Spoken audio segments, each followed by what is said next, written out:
KMP expressway बना तो सरकार ने घोषणा की थी कि हम 5 इंडस्ट्रियल टाउनशिप इसके आसपास बनाएंगे। अभी उसके बारे में योजना बन रही है।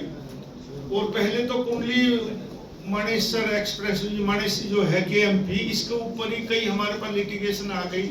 जो ठेकेदारों ने बनाए उन्होंने वही आर्बिट्रेशन नियुक्त आर्बिट्रेटर केस चल रहे हैं।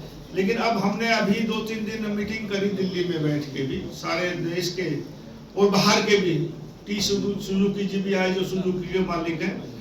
और इंडस्ट्रियल पॉलिसी हम शायद इसी महीने में या मई के पहले हफ्ते तक इंडस्ट्रियल पॉलिसी लागू करेंगे। तो उम्मीद करता हूँ कि इस पॉलिसी में हरियाणा में एक राहत मिलेगी बहुत ज़्यादा। बहुत सारे इन्वेस्टर आए हैं जो हरियाणा में इन्वेस्ट करने की कोशिश कर रहे हैं, क्योंकि हरियाणा जो है दिल्ली के बहुत नज़दीक है और कनेक्टिविटी बहुत अच्छी है। और स्टेटों से लॉ एंड ऑर्डर हरियाणा का अच्छा माना जाता है। लेकिन सिर्फ दिक्कत एक आती है हरियाणा में कि हरियाणा में और स्टेट की बनिस्बत जमीनें महंगी हैं।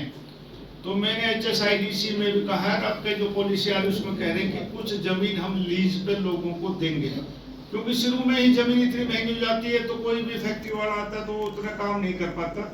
तो कोशिश है कि कुछ परसेंटेज में जमीन दी जाए, तो आने वाले समय में ये शहर भी बसेंगे। और जो 10 इंडस्ट्रियल टाउनशिप बना रहे तो की जमीन चिन्हित कर ली, यमुनानगर की, रमबाड़ा की, बाकी पलवल, मेवा, जींद की, पलवल, जींद और रेवाड़ी की। अब इसके बाद हम इसी 2-3 महीने के अंदर जमीन चिन्हित करके उनकी हम खरीदारी शुरू करेंगे। मीटर तक कवर करेंगे इसका दोनों साइड, और एक अच्छी टाउनशिप डेवलप करेंगे। मार्क कर देंगे शायद 2-3 महीने में। मेरी इच्छा है कि मार्क हो जाए। एक दुनिया की सबसे हम कोर्ट में अब जाएंगे तो स्टेट टूट जाएगा, फिर कोशिश करेंगे शुरू हो जाए।